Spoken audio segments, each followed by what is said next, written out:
tax increase in history, I think, larger than 1994. Absolutely, it's going to impact small businesses the most, and in this difficult period of trying to find new ways to create jobs and create economic incentives for people to take risks and hire people and all of that.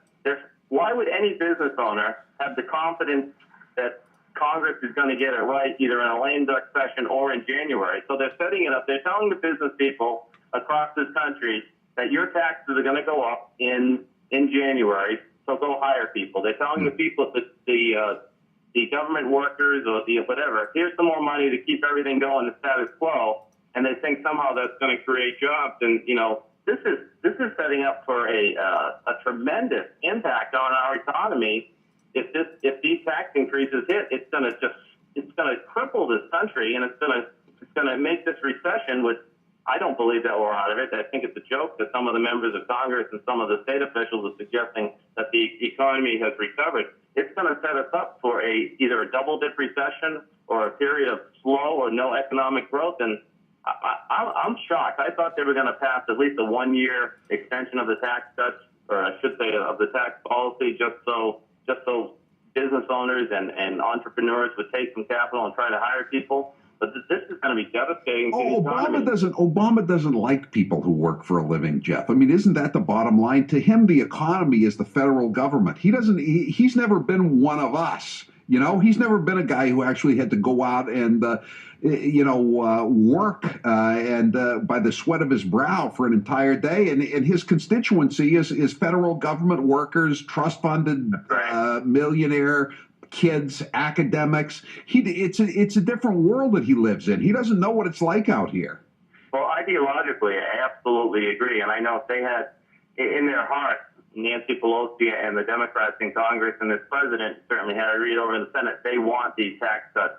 They want these tax cuts to expire, and they want to increase taxes across the board. I know that, but I thought what I was commenting on is politically, I thought they were smart enough to at least get through this election without increasing the people's taxes, right after this election, which is what is going to happen now that Congress is about to adjourn. Yeah. And I thought they were smarter than that, but it just shows, whether it be this issue, whether it be taking over the health care system and cutting Medicare at the same time, or whether it be once again another Congress has passed session, meaning they're out of session and they don't deal with the issue of illegal immigration. Whatever it is, it just shows how out of touch they are, and I believe they sincerely don't understand how difficult it is right now for people to have confidence in government or have confidence in their personal finances. People just want government to get out of the way and not increase our taxes in any economic period, but especially in a slow one. It just demonstrates how out of touch they are and what's wrong with Washington and this party who's in control. And the more people see of these Democrats in Washington, the more consumer confidence falls. It's now down near where the near record lows were earlier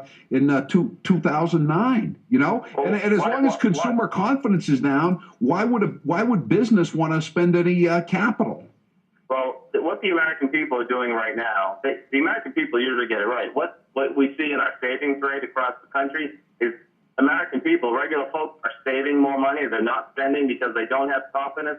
And so they're saying, well, I'm not confident about my job. I'm not confident about my business, so I'm going to save money and protect myself. And what is Congress doing? They're just doing the opposite. They're spending, over $1 trillion more than we're taking in, our national debt. And we released a great TV ad on this today. I don't know. Yeah, I was going to ask you about that. Where are you running the spot? Your TV ad everywhere? Well, yeah, certainly everywhere in the 10th congressional district, up on cable right now. And people can check out the website, which is Jeff Perry for Congress. It's certainly up there. It's out on the social media. A lot of the Washington National Review and some other national media has picked it up because it highlights what's going on in that we're passing on this generational debt right now of $13.5 trillion, $40,000 for every person in this country.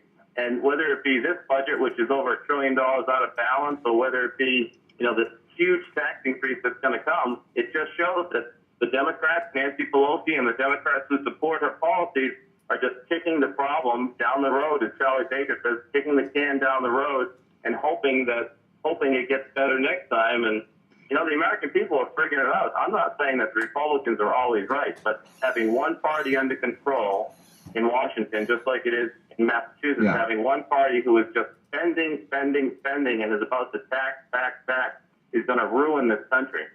1-877-469-4322. We're speaking to Jeff Perry, the state rep from Sandwich and the Republican candidate for the 10th congressional seat that's being vacated by the retiring Bill Delahunt. When are you going to have your first debate against Bill Keating, your Democratic opponent? I think we've got about 7 of them lined up, including we're filming one tomorrow for one of the TV station's Sunday morning shows. So that'll be the first time that he and I are together post-primary, going head-to-head on the issues. And if my count's right, I think we have 7 either TV, radio, or community-type debates and forums lined up so far. You going to ask him about his pension? I don't know if I'm going to ask him, but it's certainly one of the questions that might come up. If you don't know, he's a DA. He's leaving office. He's been the DA for a while in Norfolk County. He's been a good DA too, by the way. I live in his county, but as a DA, he's entitled to go out with a cop type pension. I think it's called Group C, right? And so that means he gets to go out at age 55 with the full pension. He's about 57, I think, or 58, about my age. So he's leaving office with I think about $120,000 state pension, correct? Yeah, I don't know what the number is, and we run real positive issues-based campaign, and I can tell you. But people are interested in this. I can handle the dirty work on this one. People are interested in it because it shows the big disconnect between what the average folk is going through, meaning trying to save for their own retirement, trying to save for their kids' college, trying to pay that mortgage, and keep food on the table, and people are struggling, and then they see the generous government pensions that too many elected officials and certain folks get in government, and when you see a pension of over $100,000. People start to a guy in his 50s. Something's wrong. To a guy in his 50s. At the age. Yeah, that's absolutely right. We need pension reform. And it was set up, this whole deal of putting the district attorneys in the Group C police category to raise their pension and let them get it at an earlier date. That was put in by William Delahunt, the guy who's in Congress now. I mean, it's part of the good old boy network here, Jeff, that you're running against. We are absolutely running against the good old boy network. There's some really clear differences on issues between myself and my opponent. It could be something as symbolic as the first vote that we'll take in Congress. Mr. Keating has refused to say whether or not he'd vote for Nancy Pelosi, but I think your listeners probably know what's going to happen to a freshman Democrat if they hold the Massachusetts. Majority. They're just going to vote party line. The first vote he's going to take is to vote for Nancy Pelosi. The second vote he's going to take is to raise taxes, meaning not extending the Bush era tax cuts. And from then on, he's going to be a rubber stamp. Hey, Jeff, he won't even have to take that second vote because if nothing's done, the Bush tax cuts, so-called, expire at midnight on December 31st. They go up automatically. There's a couple of similarities between the state election ballot questions and this congressional race, meaning if the citizens of Massachusetts don't vote to reduce the eliminate the alcohol tax and reduce the sales tax, and they reelect Governor Patrick, and the Democrats at the state level, they're going to look at that as a mandate to increase your taxes. And at the federal level, if across this country and in this district people vote for the Democrat and they maintain power, and Nancy Pelosi is the Speaker and Harry Reid's the President over there at the Senate, and we still have obviously 2 more years of President Obama, you're absolutely right. They're not even going to take up the Bush tax era cuts because they're going to say it's a mandate. The Republicans ran on cutting taxes and cutting spending, the two things that we need to get our economy going, and the people rejected them. So, it could be something as simple as who's going to vote for who as Speaker, and this guy's going to vote for Pelosi, or it could be something as large as some of the bigger issues. It could be healthcare. That's something it's amazing how many people talk to me about healthcare every day, and they're really concerned. My opponent didn't vote for it because he wasn't there, but I'm sure he would support Obamacare, which cut Medicare by $500 billion. And there's doctors that I talk to every day that say, I can't provide the services if there's this 25 to 30% cut in our reimbursement rate. So there's some really clear differences between my opponent and I, and there's some really clear differences on how people are going to vote. It's this simple, Holly. If people want to continue the direction of the country and where we're going under Nancy Pelosi and this president, then they should vote for the status quo Democrat. If they want to send somebody to Washington or to Beacon Hill, in my case, Washington, who's going to work to cut spending, really get at the core of this, cut spending, get it back to the pre-bailout spending level, and who's going to vote to cut taxes, then they should vote for me and the Republican Party. Let's take some calls for Jeff Perry. I just want to read you this one quote. I thought not many people saw it. I'm sure it was in the Globe. Taxes dominate debates. They had the governor's candidates had their debate yesterday. This was Duvall talking about tax cuts. The time will come to talk about rolling back the tax rate, and we should. But the time is not right now. The time is right now. It's always a good time to cut taxes. I agree. For me to say. And as far as he's concerned, there is never a good time. When he says the time is not right now, the time is not tomorrow, the time is not yesterday, it's never. If you want to stimulate the economy, you put more money into the people who are working and who are buying. And the best way to do that is to have an across-the-board tax cut, which is exactly the thing that Congress did the opposite today.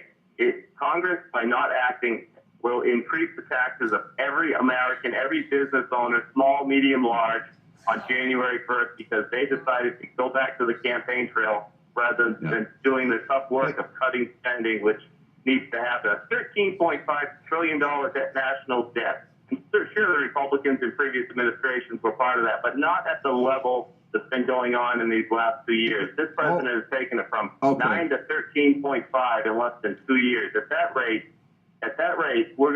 the interest on our national debt is going to be more than the budget itself in a very short time.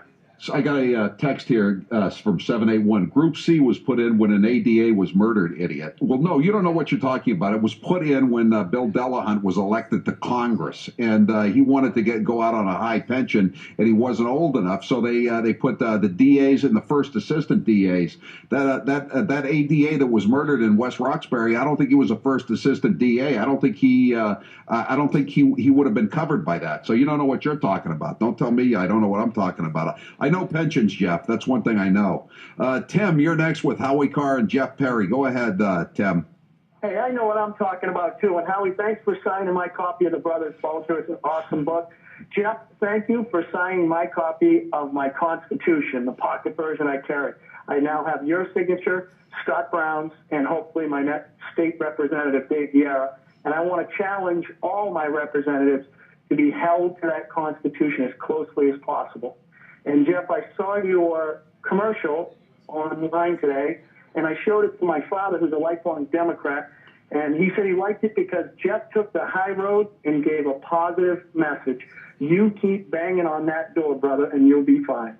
Well, we're gonna keep doing that, and whether it be voting to repeal Obamacare because it's unconstitutional, since you mentioned it, or whether it be means to cut spending. I'm running on a cut spending and cut taxes, and let's get this economy going. Let's get this free market alive and well again. Let's get government out of our health care. Let's get government out of bailing out corporations who are friendly to certain people in Washington.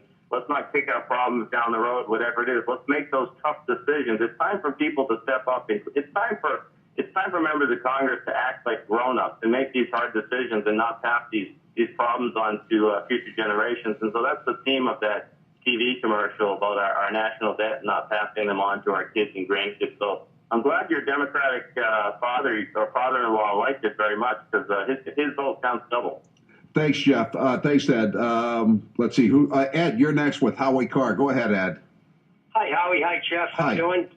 Quickly, Ed. Okay, just want to let you know the example of voter excitement down here on the South Shore. We're opening up a GOP office. We haven't even officially opened yet, and people are coming in off the street. We've given out 200 to 300 lawn signs already for all Republican candidates, and, of course, a lot of yours also. Are you in Terry Murray's district, Ed? Yes, and we're all offended by a result of her comments that were online yesterday in your paper. Yeah, boy, I hope I hope you guys can do something about her. Wasn't that horrible what she was saying, Jeff? That just came out. I was surprised. Being in office that long, you would think that she would have a sense of what's going on the ground, and all you have to do is knock on a few hundred doors, or you have. Maybe I'm Maybe she knocks on lobbyist doors. That's the problem. Where the lobbyists come to visit her.